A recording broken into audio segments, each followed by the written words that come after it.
What Seneca knew about busyness that you need to hear. You are exhausted. Not the kind of tired that a good night's sleep fixes. The deeper kind. The kind where you wake up already behind before your feet hit the floor. You check your phone. 40 notifications. 3 things that needed handling yesterday. A meeting in 2 hours. A to-do list that somehow gets longer every time you cross something off. You're busy. You are incredibly, impressively, constantly busy. And yet, somewhere underneath all of it, there's a voice you keep drowning out that asks one quiet question. What is any of this actually for? Here's the thing most people never realize. That feeling, that grinding, purposeless busyness you're living inside right now, it's not a modern problem. It's not a symptom of smartphones or hustle culture or the always-on economy. A Roman man who died 2,000 years ago felt it too. Wrote about it. Agonized over it in letters that still sting like they were written last week. His name was Lucius Annaeus Seneca. Philosopher, playwright, advisor to emperors. One of the wealthiest, most politically powerful men in ancient Rome. And he spent the last years of his life warning everyone who would listen about the single greatest danger a human being can face. Not war. Not illness. Not failure. Busyness. Hollow, self-deceiving, reputation-driven busyness that masquerades as a meaningful life. The Stoics figured this out 2,000 years ago, and we have forgotten it entirely. What Seneca understood, and what I'm going to show you in this video, is that the problem is not that you don't have enough time. The problem is far more unsettling than that. And trust me, if you stay until the end, the last section alone is going to reframe something you thought you understood about yourself. Let's start with the most uncomfortable truth Seneca ever wrote down. In his essay on the shortness of life, arguably the most relevant text ever written for the modern world, Seneca opens with this.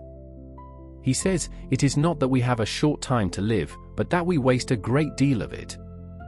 Read that again. Not that time is short. That we waste what we have. And if you're nodding along, thinking yes, I should be more productive, I need a better morning routine, I need to optimize my schedule, stop. Because that's the exact trap Seneca is warning you about.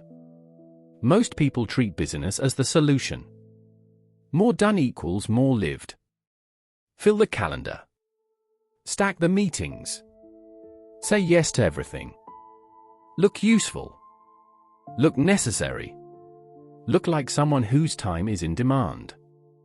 But Seneca watched the most powerful people in Rome do exactly that.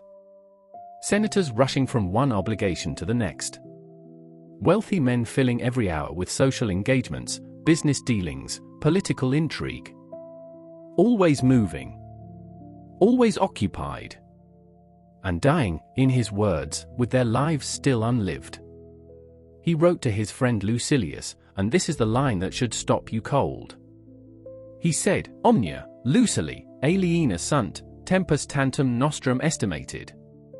Everything, Lucilius, belongs to others. Time alone is ours. That was not a motivational poster. That was a funeral notice. If everything else can be taken, negotiated, borrowed, lost and recovered, but time only moves in one direction, then the man who fills his hours with things that don't matter is not a productive man. He is, as Seneca puts it, the busiest kind of loser. Here is what that looks like in your life right now. You work late on a project that will be forgotten in 3 months. You spend an hour in a meeting that could have been an email. You scroll for 20 minutes because you're too tired to do anything meaningful but too wired to rest. You're technically busy every moment of the day. But when someone asks what you accomplished, there's a pause before the answer. That pause is Seneca speaking to you. The practical move here is simple but confronting. Before you agree to anything this week, before you book the meeting, take the call, say yes to the obligation, ask one question. If I spend this time on this thing, what am I choosing not to spend it on? Name the trade-off out loud. Busyness thrives in silence. Name it and it starts to lose its grip. But here's the thing that took me a while to sit with. Seneca doesn't just describe the problem. He goes looking for the cause. And what he finds is uncomfortable because it puts the responsibility squarely on us. He writes in his Letters from a Stoic, "There are men who rush about all day long, disturbing others and being disturbed themselves, living a life which is an endless round of activity, with never a calm thought. They are not more alive. They are only busier at dying." That phrase, busier at dying, should hit you somewhere in the chest. But why do we choose it? Seneca's answer is that busyness is a hiding place. When you are constantly occupied, you never have to sit with yourself. You never have to face the questions that surface in the silence. Questions like, am I actually happy? Am I building something I believe in? Am I the person I said I was going to be? Silence asks those questions. Busyness cancels the appointment. Think about the last time you had a genuinely quiet moment. No phone. No background noise. No task to rush toward. If you felt uncomfortable, slightly anxious, like you should be doing something, that discomfort is the data point. You've been trained to interpret stillness as laziness and noise as virtue. And this is where Seneca gets surgical.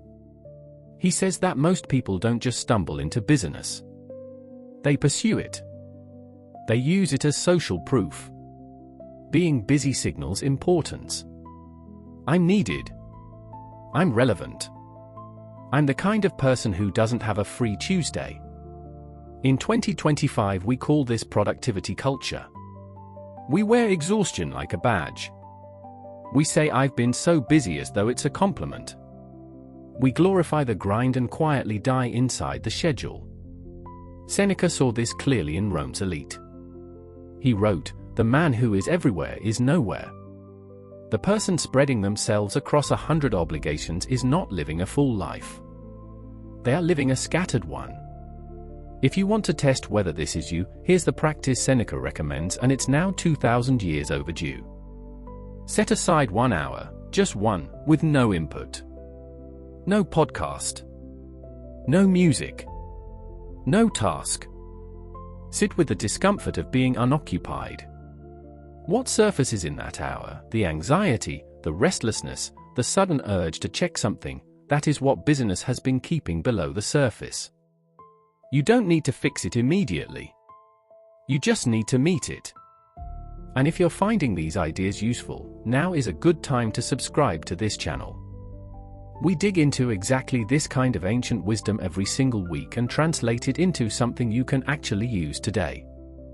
Hit subscribe now, because the next section is where Seneca gets specific about who you're really spending your life on. Seneca had a particular kind of contempt for what he called the crowd. Not ordinary people. He means the collective pool of social expectation. The ambient pressure to do what everyone else is doing, want what everyone else wants, measure your life by the metrics everyone else agrees to measure it by. He writes, recede in te ipse. Withdraw into yourself. And immediately after, he writes, associate with people who are likely to improve you. This is not antisocial advice. Seneca was one of the most socially engaged men of his era. What he's saying is more specific. He's saying that the wrong kind of company doesn't just waste your time. It colonizes your values. You spend enough time around people who are obsessed with status, and you start caring about status. You spend enough time around people who measure success by salary and title, and those become your metrics too, whether you chose them or not. And in 2025, the crowd is not just the people in your physical life. It's the algorithm. Every hour on social media is an hour inside someone else's agenda. Someone else's highlight reel. Someone else's definition of what a good life looks like. You are not scrolling.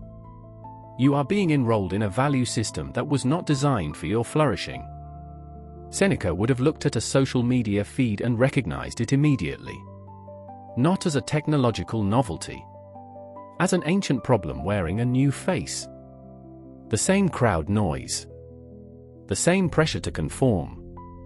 The same erosion of independent thought through constant exposure to other people's priorities.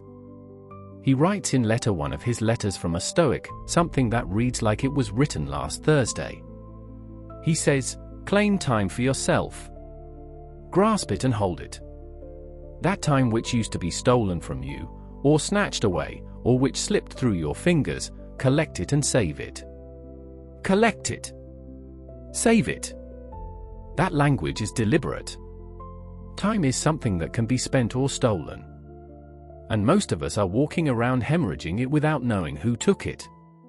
The practice here is one of the harder ones. This week, look at where your attention actually goes and ask, whose priorities does this serve? Not as paranoia, but as forensic honesty. If you spend 3 hours on Instagram, whose goals were advanced in those 3 hours? If you said yes to a social obligation you didn't want, whose comfort were you protecting? Your time is your life in hourly units. Treat it accordingly. Here is a concept Seneca returns to again and again that most modern people have never encountered. The Latin distinction between Negotium and Otium. Negotium is business. Obligations. Duties. The functional activity of life. Otium is leisure. But not leisure in the passive, modern sense of watching television. For Seneca, Otium meant deep, restorative, purposeful rest. Reading. Reflection. Philosophical conversation. The activities that replenish the soul rather than just the body. Seneca's argument, and this is critical, is not that you should do less Negotium. He's not anti-work. He ran a vast estate and served at the highest levels of Roman power. His argument is that most people have destroyed their Otium. They have filled every gap, every margin, every quiet hour with more Negotium. More tasks. More obligations. More busyness. And when you eliminate Otium from your life, something specific happens. You lose the ability to think. Not intelligence. Thinking. The slow, patient, generative kind of thought that produces insight. The kind of thought that lets you figure out what you actually want, not just what you've been told to want. He writes, retire into yourself as much as possible with those who will make you better. Keep in mind those whom you admire and whose lives you find worth emulating. The retired here doesn't mean physically withdrawn. It means mentally protected. It means carving space where your own thoughts can complete their sentences before being interrupted. In our world, this is radical. Your phone is designed to ensure that your thoughts never complete their sentences. Every notification is a small act of interruption. Every ping is a claim on your attention. Collectively, they ensure that the kind of slow thinking Seneca valued almost never happens. Naval Ravikant, someone who has built a modern philosophy on many of these same ideas, has said that the most important thing a person can cultivate is the ability to be alone with their thoughts. That's not a productivity hack. That's a direct inheritance from Seneca. The action here is structural. Block one period of time every day, even if it's only 20 minutes, that you label as Otium. Not rest in the sense of doing nothing. Rest in the sense of doing something that has no output attached to it. Reading something that interests you. Walking without a podcast. Writing in a journal. Sitting and thinking. Seneca believed this was not optional maintenance.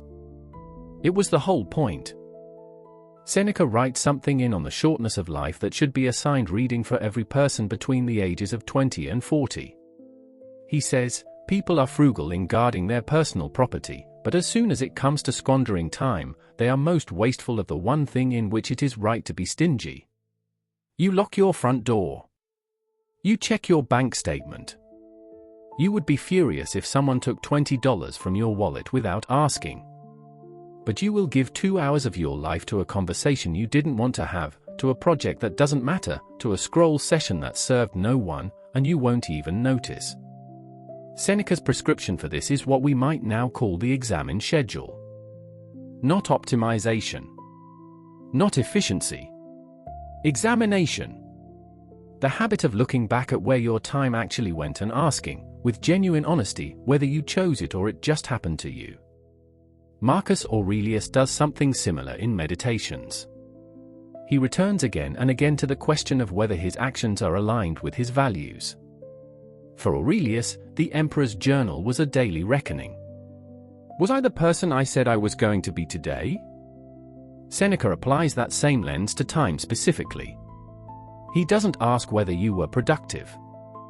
He asks whether you were present.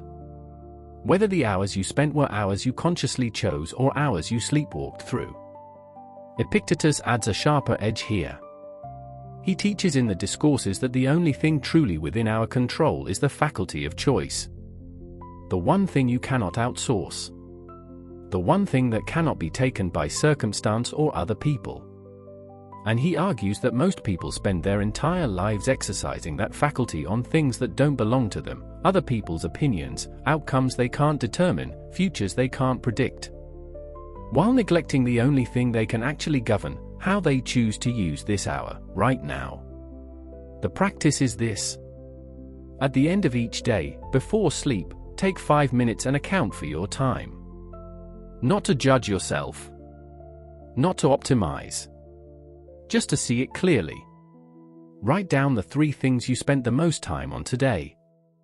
Then write down the 3 things that matter most to your actual values and goals. If those 2 lists don't overlap, you have found your work. There is a final level to Seneca's diagnosis that most people never reach because it requires real honesty. Busyness does not just steal time.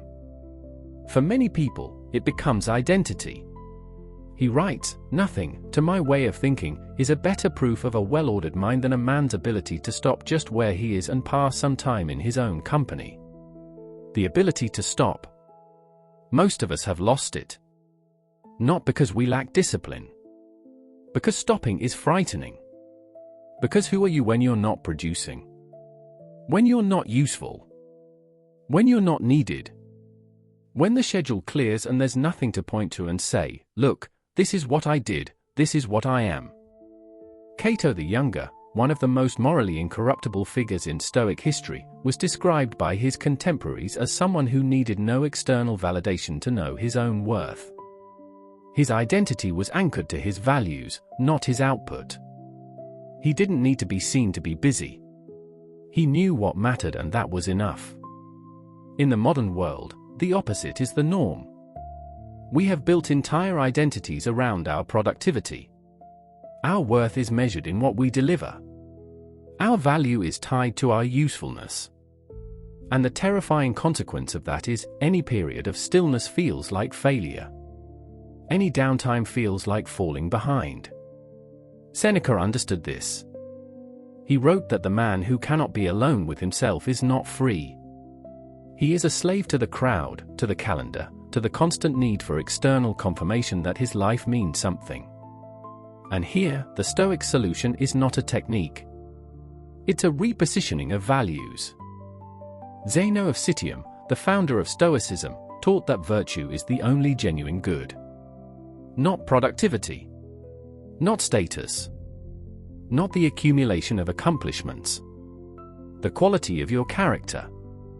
Who you are in the moment when no one is watching and nothing is required of you. That moment, the quiet Tuesday afternoon with nowhere to be and nothing to prove, is not a gap in your life. According to every Stoic who ever lived, it is the point of your life. In the last years of his life, Seneca withdrew from Nero's court. He gave back most of his wealth. He retreated to write, to think, to finally live as he had been teaching others to live for decades. Whether he succeeded is its own question. He was a man of immense contradictions, enormously wealthy while writing about the superfluity of wealth, deeply connected to power while arguing for withdrawal from it. But the letters from a Stoic, written in that final period, have a tone that no earlier work matches. Urgent. Clear. Intimate. Like a man writing against the clock because he finally understands what the clock means. He writes in Letter 77, "Let us prepare our minds as if we had come to the very end of life. Let us postpone nothing. Let us balance life's books each day.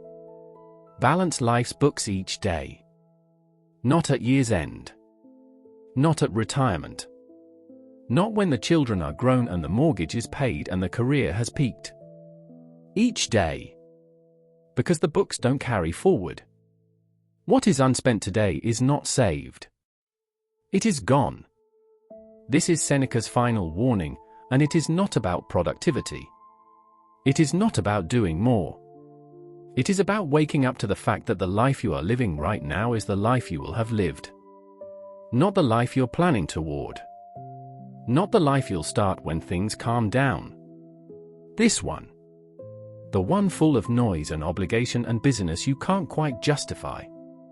And the action Seneca would prescribe is the simplest and most difficult of everything discussed in this video.